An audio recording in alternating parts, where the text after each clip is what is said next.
महत्वपूर्ण विषय पर आपने मुझे बोलने का मौका दिया। माननीय अध्यक्ष जी, इस विषय पर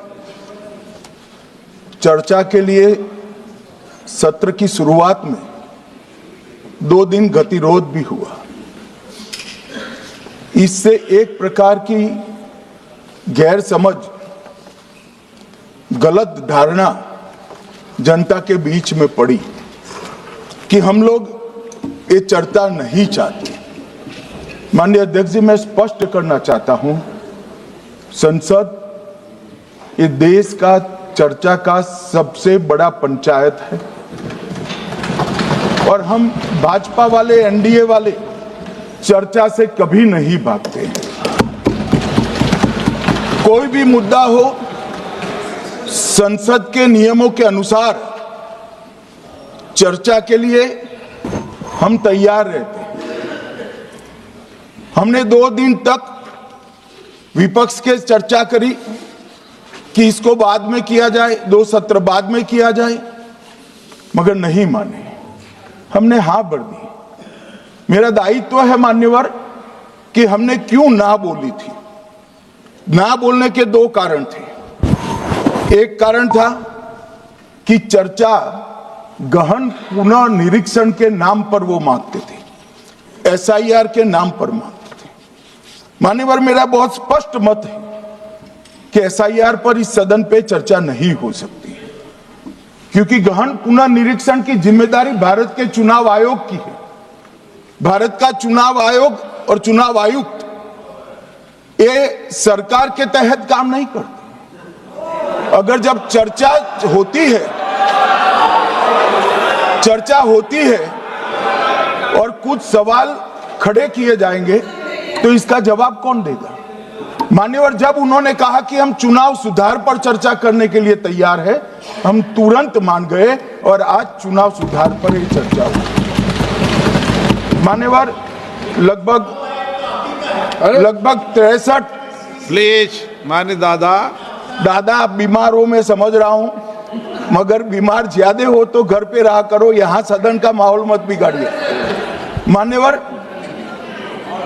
63 सदस्यों ने प्लीज ऐसे माहौल ठीक रहना चाहिए। व्यक्तिगत बात है मेरी और दादा के बीच में, माहौल ठीक रहना चाहिए। मान्यवर, 63 सदस्यों ने पक्ष और विपक्ष से इस चर्चा में हिस्सा लिया है और जो चर्चा का समय हुआ था तय, उससे ज्यादा आपने समय लिया है। इसलिए भी मैं आपका धन्यवाद व्यक्त करना चाहता हूं। मान्यवर, चर्चा तय हुई थी चुनाव सुधारों के लिए, मगर ज्यादातर विपक्ष के सदस्यों ने एसआईआर पर ही चर्चा करी। अब चर्चा इन्होंने जिस तरह से शुरू करी है, जवाब तो मुझे देना पड़ेगा मान्यवर, और मैं मानता हूं उनको सुनना भी चाहिए। मान्यवर, इस एसआईआर पर, गहन पुनः निरीक्षण पर एक तरफा 4 महीने से झूठ फैलाया और देश की जनता को गुमराह करने का प्रयास किया। और मेरा आग्रह है सदन के पक्ष और विपक्ष के सभी सदस्यों, मैंने एसआईआर की प्रक्रिया का, इससे जुड़े हुए संवैधानिक अनुबंधों का और भूतकाल में जो एसआईआर हुए वो सभी का गहन अभ्यास किया है।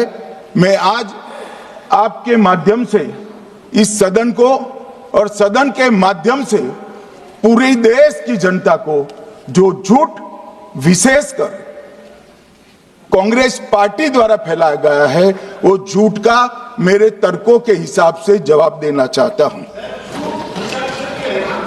आप बेटे ज्ञान मत दीजिए। मान्यवर, ये देश के संविधान में, मान्यवर, ये देश के संविधान से, संविधान के अनुच्छेदों से चुनाव आयोग की रचना हुई। एक प्रकार से चुनाव आयोग एक संवैधानिक संस्था है। संविधान के अंदर चुनाव आयोग का गठन, उसकी शक्तियां, चुनावी प्रक्रिया, मतदाता की परिभाषा और मतदाता सूची को तैयार करने और उसके सुधारने के लिए की शक्तियां, इसके बारे में स्पष्ट प्रावधान किए गए। और मान्यवर, बड़ी विनम्रता से मैं बताना चाहता हूं कि प्रावधान जब किए गए तब हमारी पार्टी बनी ही नहीं थी। हमारी पार्टी के अलावे जो लोग हैं, इन लोगों ने संविधान सभा में चर्चा कर कर संविधान को बनाया था। इसलिए ये पूरी चुनाव की प्रक्रिया जो संविधान के अंदर व्याख्यायित की गई है और आज जो हो रहा है, ये दोनों के बीच में क्या अंतर है और आरोप क्या है, इसको मैं जवाब देना चाहता हूं। मान्यवर, फ्री एंड फेयर चुनाव कराने का हमारा संविधान ने जिम्मेदारी चुनाव आयोग की तय की। मतदाता सूची बनाने की और मतदाता सूची में सुधार करने की जिम्मेदारी भी चुनाव आयोग को दी। अनुच्छेद संविधान के भाग 15 में अनुच्छेद 324, इसमें चुनाव आयोग का गठन, चुनाव आयुक्त की नियुक्ति, लोकसभा, राज्यसभा, विधानसभा, उपराष्ट्रपति और राष्ट्रपति, ये सभी चुनाव का संपूर्ण नियंत्रण संविधान ने चुनाव आयुक्त को दिया है। और चुनाव आयुक्त एक से ज्यादा हो तो इलेक्शन कमिश्नर को दिया है। अब 325 जो अनुच्छेद है, वो किसी भी पात्र मतदाता को मतदाता सूची से बाहर नहीं रखा जाता, इसका प्रावधान करता है। मगर 326 एक गहन पुनर्निरीक्षण के लिए, SIR के लिए बहुत महत्वपूर्ण है। क्या है 326 मान्यवर? इन्होंने मतदाता की पात्रता, योग्यता और मतदाता होने की शर्तें आर्टिकल 326 में तय की है। और वो शर्तें क्या है? सबसे पहली शर्त है कि मतदाता भारत का नागरिक होना चाहिए, विदेशी नहीं होना चाहिए। ये सबसे पहली शर्त है। और ये कह रहे हैं कि चुनाव आयोग क्यों ये कर रहा है? भाई, इसका दायित्व है, इसलिए कर रहे हैं। दूसरी है 18 साल से ज्यादा आयु का व्यक्ति मतदाता बन सकता है। तीसरा, वैधता का निर्धारण मानसिक असमर्थता, अपराध और भ्रष्टाचार में संलिप्तता के लिए जो कानून ने समय समय पर तय किया है, इसके पर। तो ये 3 पात्रताओं के आधार पर भारत के मतदाता होने की बात तय होती है। और ये 3 चीजें किसने देखनी है मान्यवर? चुनाव आयुक्त को देखनी है।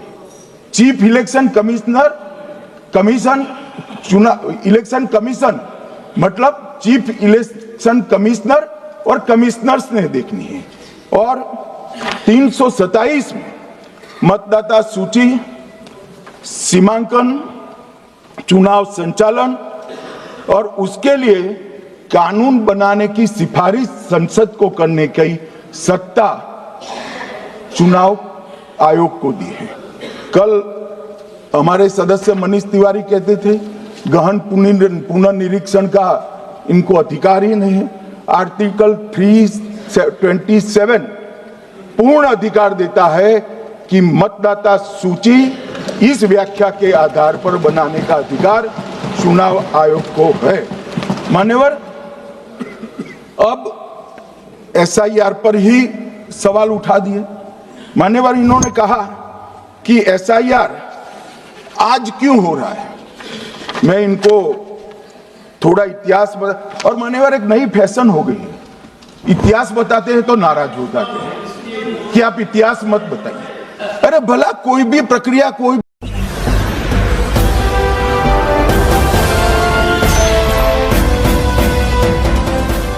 देख रहे हैं लाइव न्यूज 19 99 राष्ट्र सबसे पहले।